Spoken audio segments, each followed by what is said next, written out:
Constable అయితే అంజలిని చూసి యుగంధర్ కాల్ చేసి ఇలా చెప్తూ ఉంటాడు.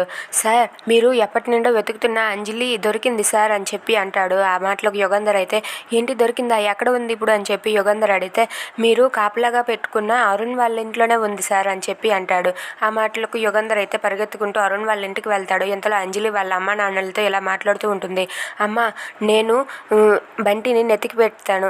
నేను ఆ బంటిని ఎక్కడ ఉన్నా సరే తీసుకొని వస్తాను. మీరు నా కోసం ఎలాంటి టెన్షన్ పడవద్దు. కానీ నేను ఇక్కడ ఉండడం అంత మంచిది కాదు. ఏ క్షణనైనా ఆ యుగంధర్ రావచ్చు. అందుకే నేను ఇక్కడ నుండి వెళ్ళిపోతాను. మీరు నా మీద ఎలాంటి టెన్షన్స్ పెట్టుకోవద్దు. నేను క్షేమంగానే ఉన్నానమ్మా. అది చెప్పడం కోసం అని చెప్పి నేను ఇక్కడికి వచ్చాను అని చెప్పి అంటూ ఉంటుంది. ఆ మాటలకు వాళ్ళ అమ్మ నాన్న అయితే అలా చూస్తూ ఉంటారు. అవునమ్మా, బంటిని ఎలాగైనా సరే వెతికి పట్టుకొని తీసుకొని వస్తానమ్మా అని చెప్పి వాళ్ళ అమ్మ నాన్నలకు మాట ఇస్తుంది. ఇంతలోనే యుగంధర్ ఆఫీసర్ అయితే పోలీసులు అయితే వాళ్ళ ఇంటికి వస్తారు. ఇంటికి వచ్చి డోర్ని కొడుతూ ఉంటారు. అది చూసి వాళ్ళంతా కూడా ఒక్కసారిగా షాక్ అవుతారు. ఏంటి ఇప్పుడు ఎవరు వచ్చారు, అమ్మో ఇప్పుడు కానీ పోలీసులు వచ్చారా ఏంటా అని చెప్పి అంజలి వాళ్ళు కంగారు పడుతూ ఉంటారు. ఇంతలో డోర్ ఓపెన్ చేయకపోయేసరికి యుగంధర్ అయితే ఓపెన్ ద డోర్ అని చెప్పి డోర్ని గట్టిగా కొడుతూ ఉంటాడు. అది విని అమృత అయితే, ఎస్, ఇది నిజంగా, ఇది ఖచ్చితంగా Yugandhar వాయిసే.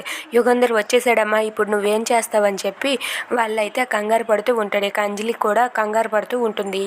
If you like this video, please like, share and subscribe. Thanks.